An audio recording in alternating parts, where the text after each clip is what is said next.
He shows up at her door at inopportune times. He definitely is not what she needs for her tranquil lifestyle, and yet she recognizes in him a similar wounded soul. And so these two connect, and they try to work together and see if maybe they can get past their personal traumas and find a happily ever after on the other side. So they develop a romance. They do. Yes, they do. and thus the title, Butterfly and Frost, right? That is correct. It's a beautiful cover. It is a nice cover. So does that? It seems like in real life that happens a lot, where people who fall in love, it wasn't like a movie. It was more like almost like two people you would never expect to fall in love, right?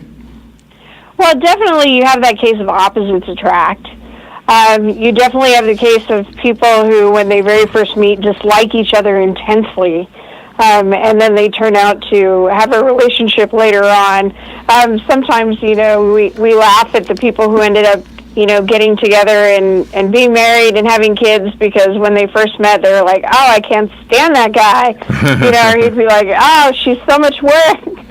Yeah, so definitely, you have that case of opposites attracting. And that, that's applicable in romance. Sometimes, people who are very much alike are like, oh, my soulmate, look, we have everything in common.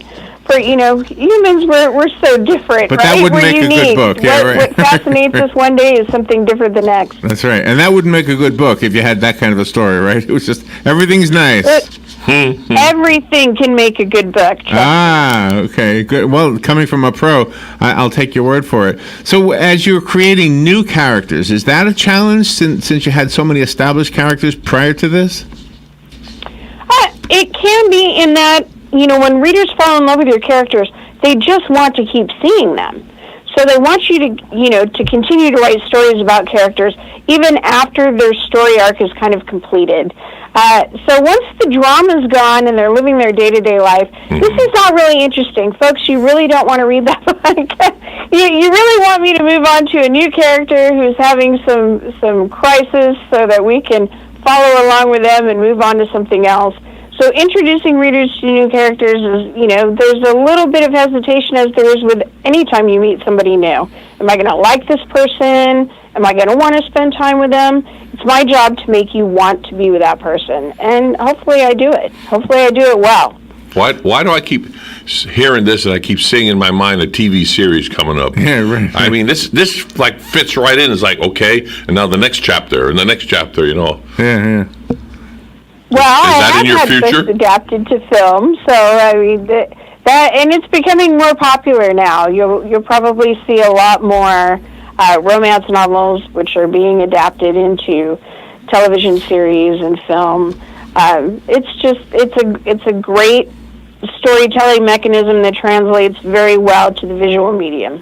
If I'm listening to another interviewer and he asks or she asks the question, is this character based on you? I always cringe a little bit because it almost sounds like a dorky question. But I want to ask that question slightly differently, because you've created so many characters. So in the course of your career, does that happen more likely to a new author? Like, did it happen to you early on in your writing? Like now, do any of the characters resemble you at all? Every character has something that has something to do with me. For example, Tegan in Butterfly and Frost, she lives in my house. So when I'm describing the house that she's living in, that's where I live. So that gives cool. Readers an opportunity to kind of envision what my day-to-day life may look like. So that's a piece of my life that made itself into the book. In other places, a character will have a quirk. Maybe the way they flip a pencil around between their fingers, or the way they flavor their coffee. Yeah. Little bits and pieces like that will be me. But a lot of it is just kind of an amalgamation of everything that I know. Different bits of different family members, friends, something I saw on TV, something I saw when I was at the airport. I mean, all those things, you kind of pull it in. So there's threads of me in the overall kind of tapestry, but there's never just like wholly me in anything. Do you think women and men are equally attracted to the same types of romance novels? It certainly it can be. The thing with romance stories, which for people who aren't familiar with romance novels, these are not just stories about boy meets girl or boy meets boy or girl meets girl, whatever it may be. I mean, romance covers a broad spectrum, right? They're love stories. It's not just about the love story. What it is, it's about characters who are flawed, that are struggling to improve themselves, to accomplish goals, and they are motivated to do so, they are challenged to do so, they are inspired to do so by having someone in their life who challenges them, who is supportive of them. And this is something I think anybody can relate to, regardless of gender. So, there's some stories, you may gravitate to as far as I like science fiction, or I like, romantic suspense, or, I like historicals or contemporaries. We have something of every flavor, but that story of the human condition of finding people who can inspire you to be the best version of yourself, that anybody can relate to that story. That's valuable advice for somebody who's a new author listening to what you have to say, Sylvia. I have a copy of Butterfly in Frost. If I have a listener who would like the copy that was sent to us, you can call us at 622-9622 and I'll set it aside. I found the book on Amazon. Do you have a website you'd like to direct us to? SylviaDay.com. If you stop by there, I have an excerpt. You can read the entire first chapter. That should reel you in, hopefully.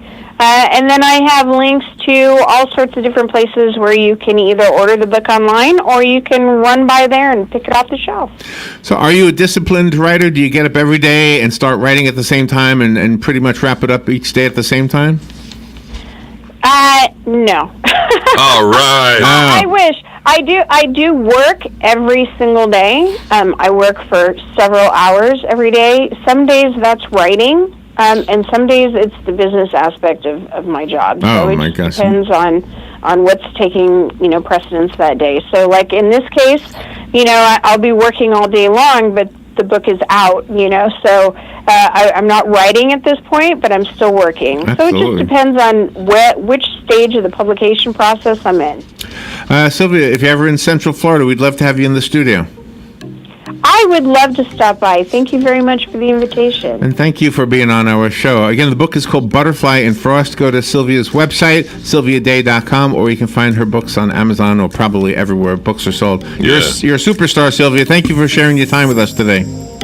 Thank you for having me. You're welcome. We'll be right back.